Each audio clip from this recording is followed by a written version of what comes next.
Whenever I'm the last speaker in a hot room, I'm reminded of a story about an architect who was invited to a US town to present his work. And when he arrived, it was early in the morning, the room was fresh, but as the day went on, the room got hotter, the air got staler, and by the time he was invited to speak, there were about 16 people left in the room. And as he's talking, one by one, they're sneaking out the back door like the lady in the pink. Until there's one person left in the second row.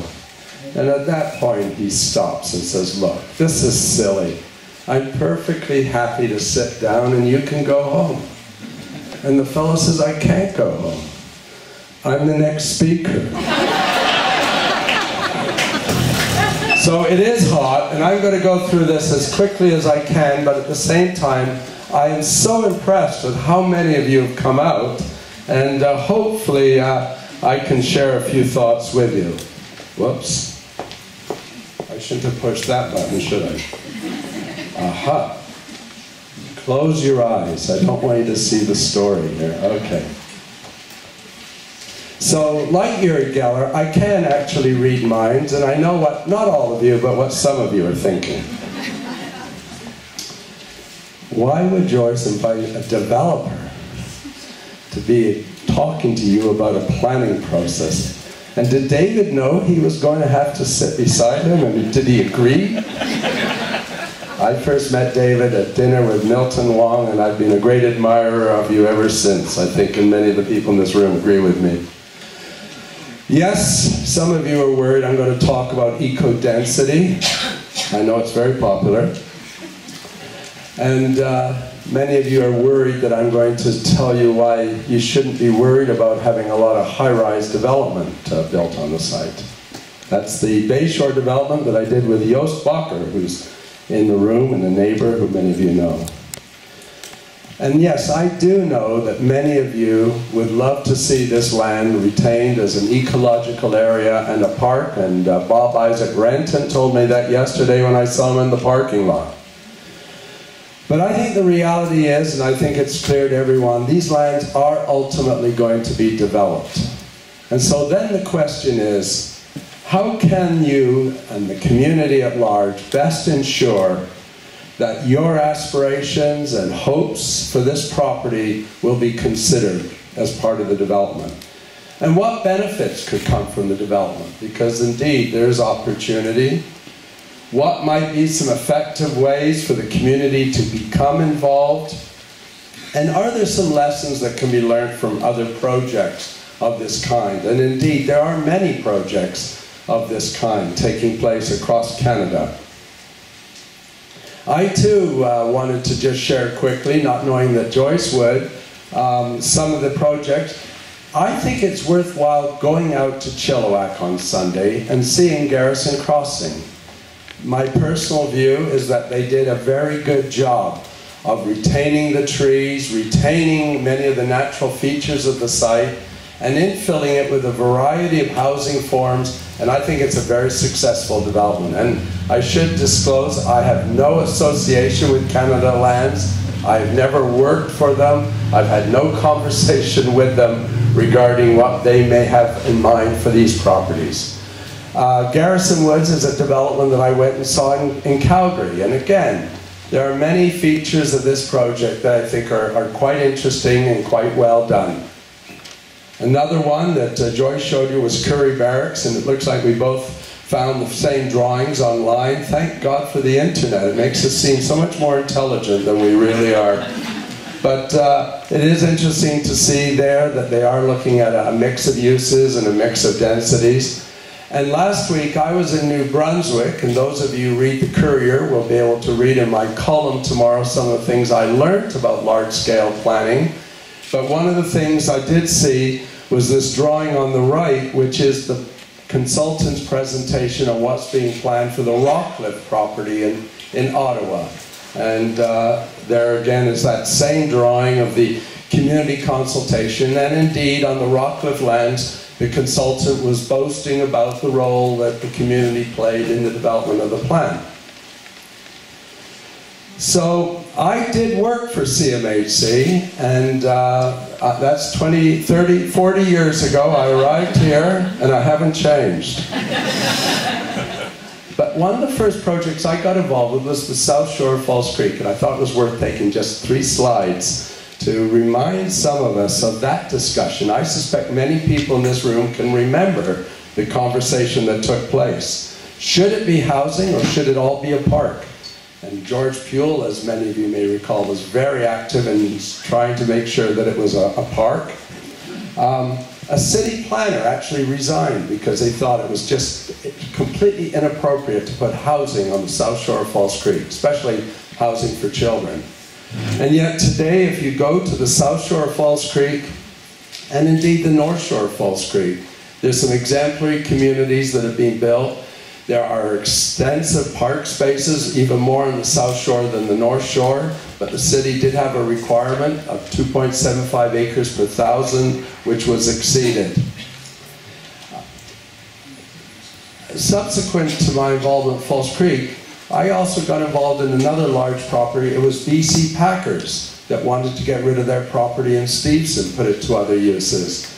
And working with Harold Steves, we developed a concept, and I have to share a story with you because it's so relevant. I can remember going to Harold Steves' property. He lives at the end of Steveston Highway. We were sure we were lost. We couldn't believe anybody lived that far along the road. And when we arrived, and we were in Navy suits because we were real estate developers in my friend's Porsche, and I saw Harold Steves' property, I thought, this is not going to work very well. We unrolled our plans and we showed him the planned community, and Steve said, it's very interesting. Why wouldn't you put more housing on the site? And if you, I'm not making this up, you can ask Harold. I said, are you joking? No, he said, I'm serious. He said, because if we can get enough housing in this community, it will allow the old interurban to come back again, which I thought was a very interesting observation. At any rate, Steveston residents were very concerned, the merchants were concerned, but eventually a plan was developed and it was approved, and I just happened to look at this today. The residential development proposed for the Steveston waterfront is being called a success in community planning. That was Bob Ransford, who many of you read today as a columnist. But the point was, again, a lot of concerns, a lot of work with the community, but at the end of the day, many of the heritage features, the Britannia Cannery and so forth, the shipyard, were brought back. And I think overall, if you speak to people in Steveston, even those who thought the land should be just left industrial or undeveloped are happy with what it turned out. But they weren't all successes. Some of you may remember the late Art Cowie, who one day said, Michael, I want you to come to Delta and meet George Spetafor. Spetafor, where have we heard that name before? And he wanted us to do a comprehensive plan with a lot of open space, and we developed plans, and at the beginning they weren't that strongly opposed. But as you all know, eventually those plans were rejected by the community that wanted to see the land kept as open space, basically undeveloped. And the reason I mention it is that I did learn a lesson.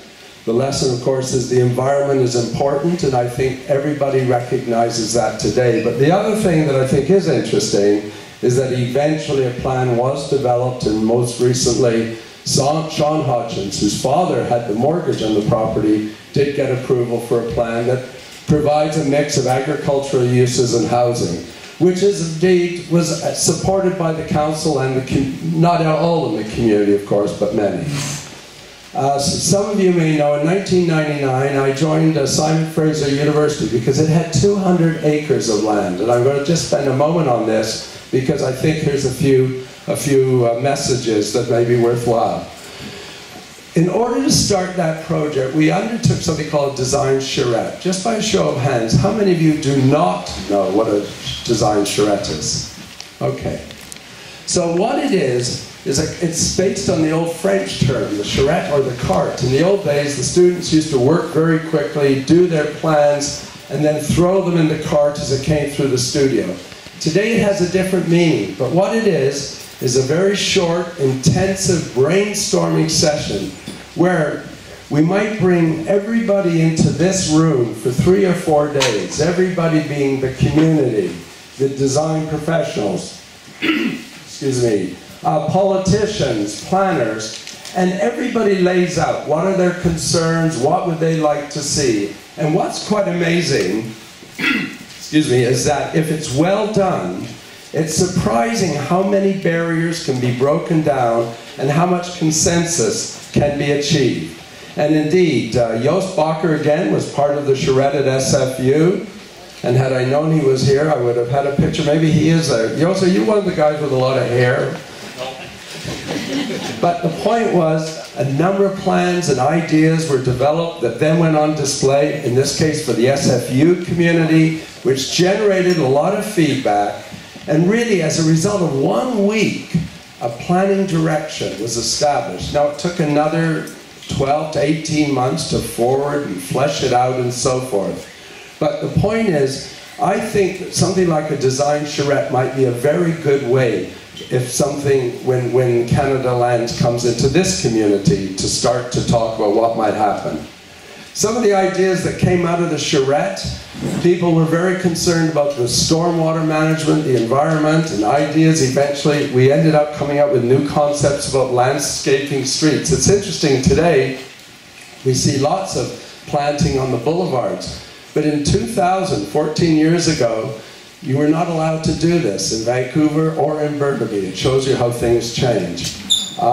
But I think one of the ideas I think is important is that that plan, the message came through loud and clear that we don't want to just turn the top of this mountain into Lougheed's Mall. And I like to think if you go up and look at the SFU development, especially those of you who went to SFU, you'll see that a reasonable balance was achieved between the amount of development and the amount of open space.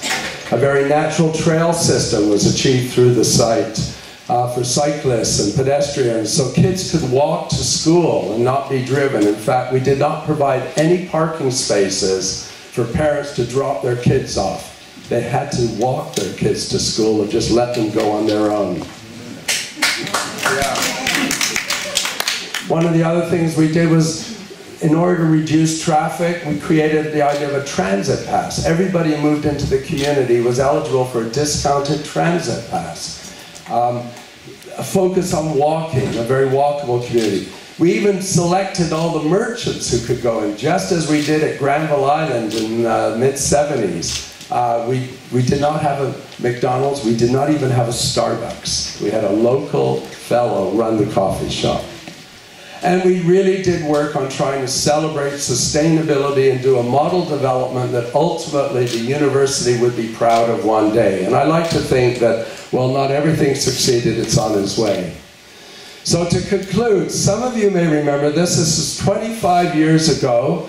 This is an ad in the Courier.